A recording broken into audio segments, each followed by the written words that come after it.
महादेव, मैं वक्रासुर इतने वर्षों से अपने नृत्य के माध्यम से आपका आवाहन कर रहा हूं, किंतु आप प्रसन्न ही नहीं हो रहे महादेव। मेरे सब्र का बांध अब टूट चुका है महादेव। अब आप यदि मेरे 11 बार हर हर महादेव कहने पर भी नहीं आए तो मुझे सौगंध है आपकी, इसी कुंड की अग्नि में मैं आत्मदाह कर लूंगा महादेव, आत्मदाह कर लूंगा महादेव, आत्मदाह कर लूंगा महादेव, आत्मदाह कर लूंगा महादेव।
महादेव और वक्रासुर के बीच की ये कथा संसार युगों युगों तक स्मरण करेगा कि कैसे वक्रासुर भस्मासुर बनेगा। और ये केवल इस संसार के लिए ही नहीं, कार्तिकेय के लिए भी एक बहुत बड़ी सीख होगी।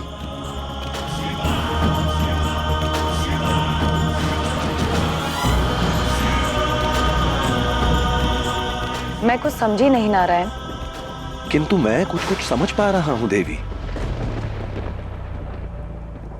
महादेव जैसे भोले भंडारी वक्रासुर के इतने वर्षों के तप के बाद भी उसे वर देने नहीं गए, और यदि जाएंगे भी तो केवल बाध्यता के कारण। मैं बस इतना ही समझ रहा हूं कि इस घटना के पीछे भी कोई महत्व अवश्य छिपा है ना नारायण?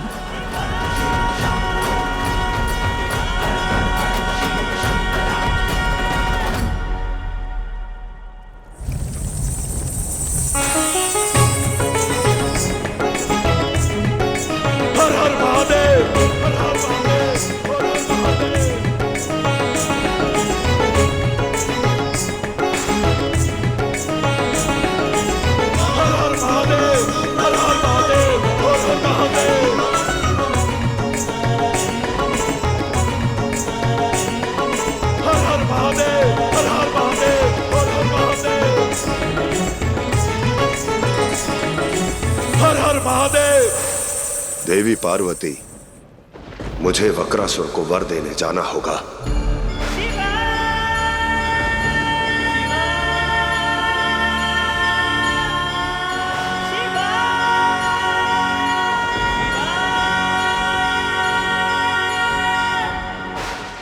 माँ, मैं यूं ही व्यर्थ दुखी हो रहा हूँ। जो महादेव सबकी पुकार सुनकर दौड़े चले जाते हैं, उन्होंने मेरी विनती क्यों नहीं सुनी? क्यों नहीं दिया मुझे वह स्वर्ग का सिंहासन? क्यों किसी की आग्रह पर अपने ही पुत्र की पीड़ा उसकी इच्छा से ऊपर रख रहे हैं? उसकी इच्छा से ऊपर रख रहे हैं।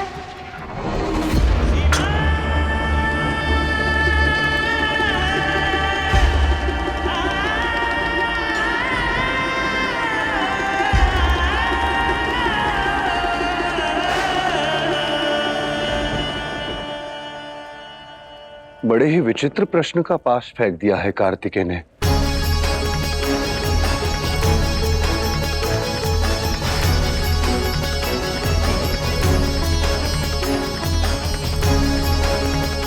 जो संबंध मधुर होना चाहिए था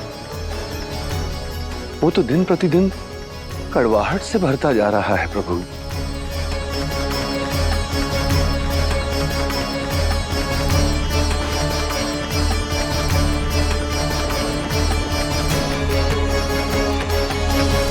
वक्रासुर का ये तप, उस तप से मिला वर और इस वर का अंत संभवतः महादेव और कार्तिकेय के बीच के इस कड़वाहट को समाप्त कर देगा।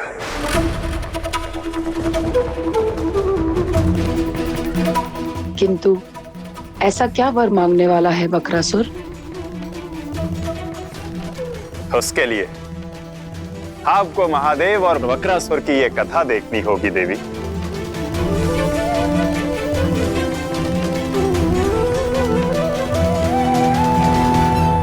हर हर महादेव, हर हर महादेव, हर हर महादेव, हर हर महादेव।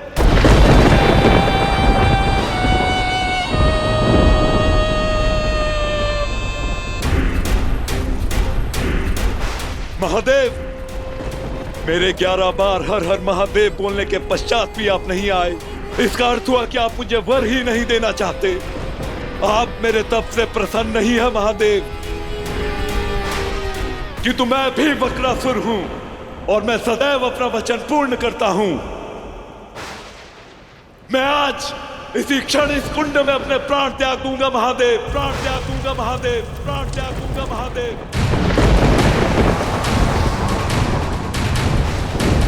और इस कुंड से उड़ती हुई मेरी भस्म जब आपके शिवलिंग को स्पर्श करेगी तब आपको आभास होगा मेरी भक्ति का, मेरी तपस्या का। तब यह संपूर्ण ब्रह्मांड कहेगा कि एक वक्रासुर था, एक ऐसा शिव उपासक जिसने महादेव के लिए अपने प्राण त्याग दिए। मैं मरकर भी अमर हो जाऊंगा महादेव।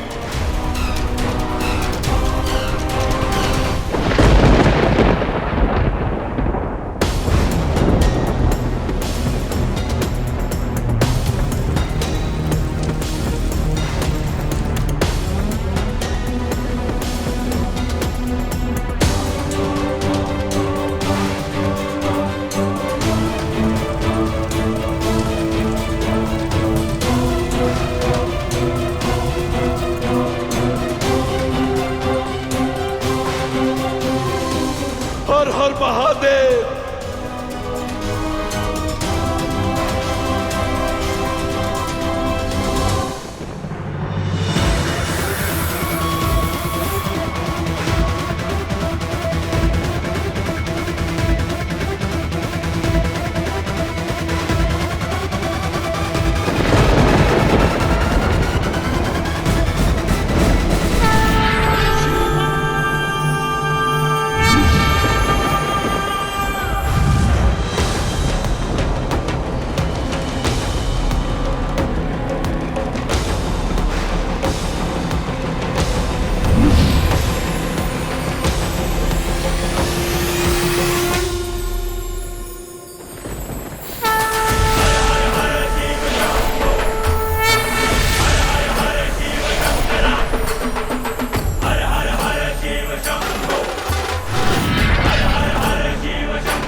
महादेव, महादेव,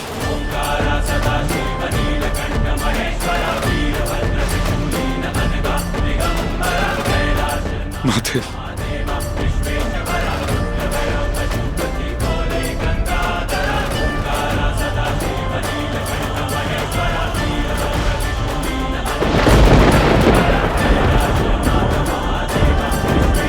कहो वक्रासुर, क्या वर चाहते हो?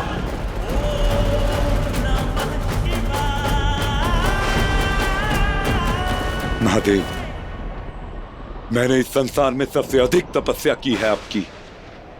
मुझे वर भी सबसे शक्तिशाली ही चाहिए, सबसे शक्तिशाली ही चाहिए, सबसे शक्तिशाली ही बड़े शक्तिशाली ही। उठो वक्रासुर,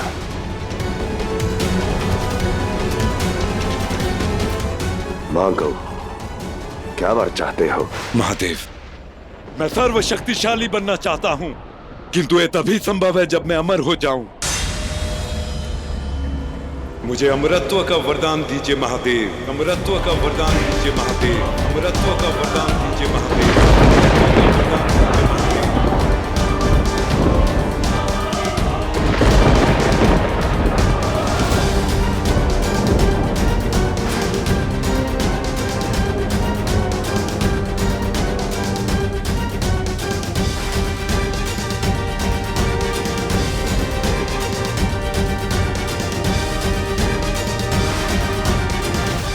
अब तुम ही बताओ कार्तिकेय, महादेव को वक्रासुर को अमृतत्व का वरदान देना चाहिए या नहीं?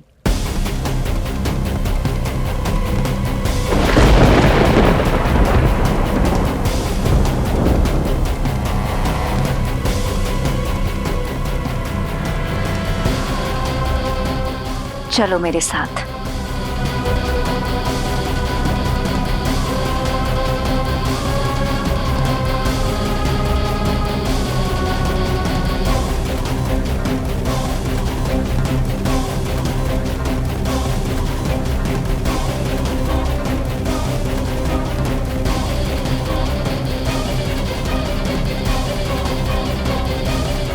पुत्र, स्वयं महादेव के स्थान पर खड़े होकर निर्णय लो कि उन्हें क्या करना चाहिए। माँ, वक्रासुर ने वर में कहा है कि उसे सबसे शक्तिशाली बनना है, किंतु मेरे विचार से महादेव को वर नहीं देना चाहिए।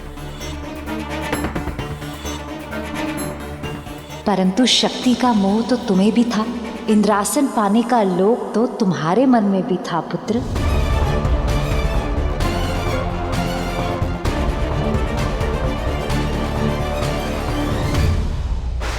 अमरत्व सृष्टि के नियमों के विरुद्ध है वक्रासुर।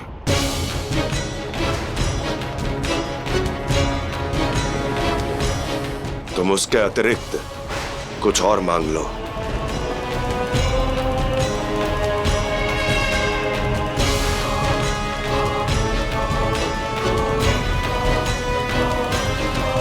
जिस प्रकार महादेव ने तुम्हें स्वर्ग का सिंहासन नहीं दिया, उसी प्रकार महादेव वक्रासुर को अमृतत्व का वरदान नहीं दे रहे। तो क्या मैं उस वक्रासुर के भांति हूँ माँ? नहीं पुत्र, तुम महादेव और पार्वती के पुत्र हो, तुम वक्रासुर के समान कैसे हो सकते हो? क्योंकि तुम और वक्रासुर जिस स्थान पर हो, वो स्थान अवश्य एक है। तुम दोनों ने अपने अपने हिसाब से महादेव से अपनी इच्छा मांगी, और इच्छा मांगने वाले को सदैव ये लगता है कि उसकी इच्छा पूर्ण होनी चाहिए।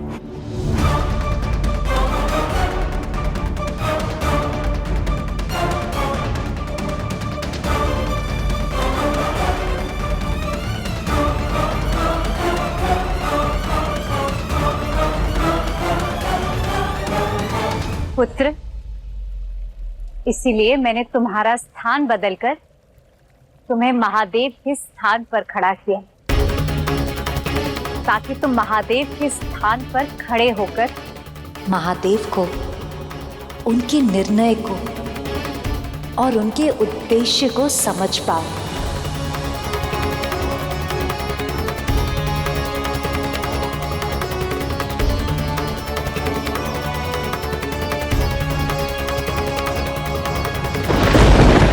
वक्रासुर, अमृतत्व के अतिरिक्त कुछ भी मांगो।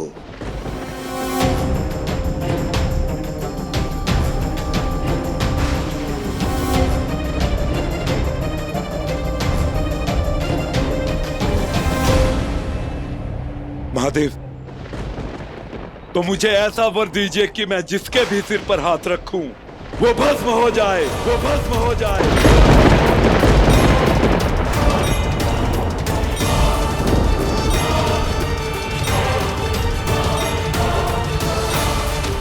इसके अतिरिक्त और मुझे कुछ नहीं चाहिए महादेव।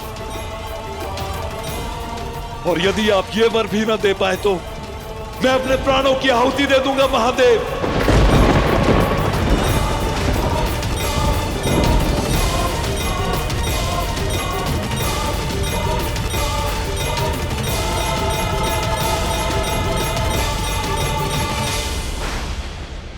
तथास्तु, तथास्तु।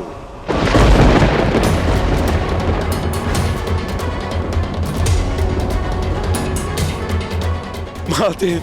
वक्रासुर, तुम जिस किसी के भी सर पर हाथ रखोगे वो जलकर भस्म हो जाएगा, वो जलकर भस्म हो जाएगा, वो जलकर भस्म हो जाएगा।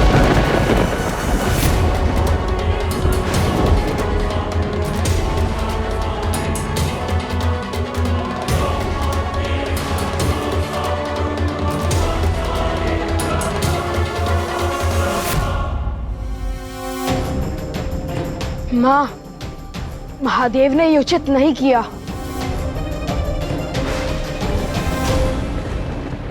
यही तो समझाना है तुम्हें पुत्र।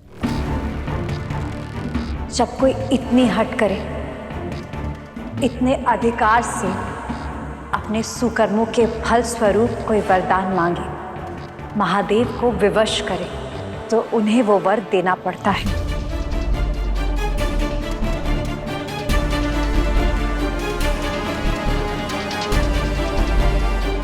इसलिए पुत्र, अपने पिता को अपनी भावनाओं के पाश में बांधकर अपनी इच्छा पूर्ण करने के लिए इतना विवश भी मत करो कि उन्हें वक्रासुर की भांति तुम्हारी हट भी पूर्ण करनी पड़े।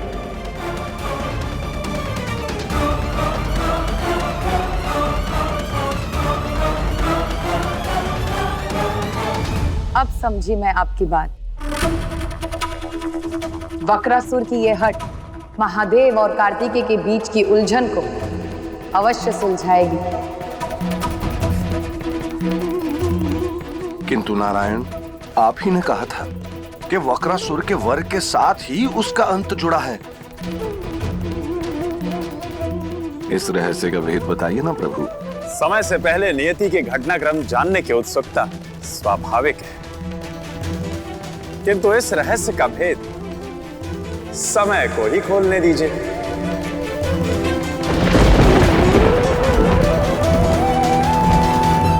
वक्रासुर, तुम मन चाहा वर पा चुके हो। मैं केवल एक बात कहना चाहता हूं, अपने इस वरदान का उचित कार्यों में प्रयोग करना।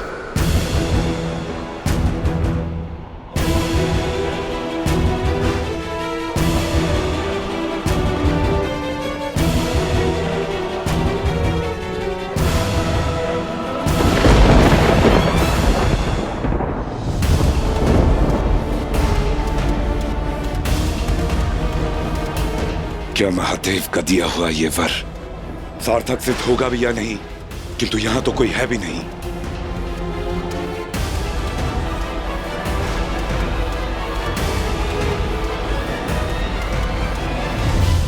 क्यों ना महादेव के सिर पर हाथ रखकर इन्हीं को भस्म कर दूं,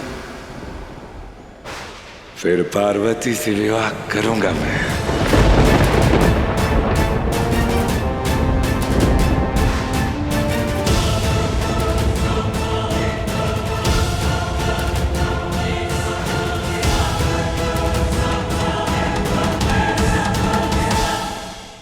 हे नारायण, ये वक्रासुर तो महादेव के दिए गए अत्यधिक घातक वरदान का प्रयोग महादेव पर ही करने जा रहा है, और महादेव को उसकी मंशा की भनक तक नहीं।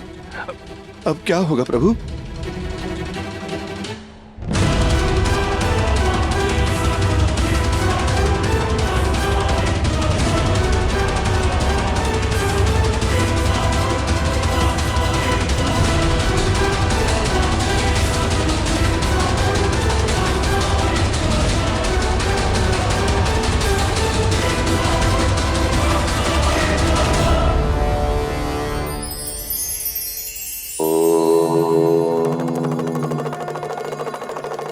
बगिया में लगा एक पुष्प पूरे उपवन को सुगंधित कर देता है, असीम संतोष का आभास कराता है। बगिया में लगे उस पुष्प की भांति ही होती है हमारी खुशी, जो हमारे आसपास सभी लोगों को प्रफुल्लित कर देती है। किंतु स्वयं नहीं महकेंगे तो दूसरों को कैसे महकाएंगे? इसलिए अपनी खुशी, अपने हर्ष को महत्व दें। स्वयं भी प्रसन्न रहिए और सबको भी प्रसन्न रखिए।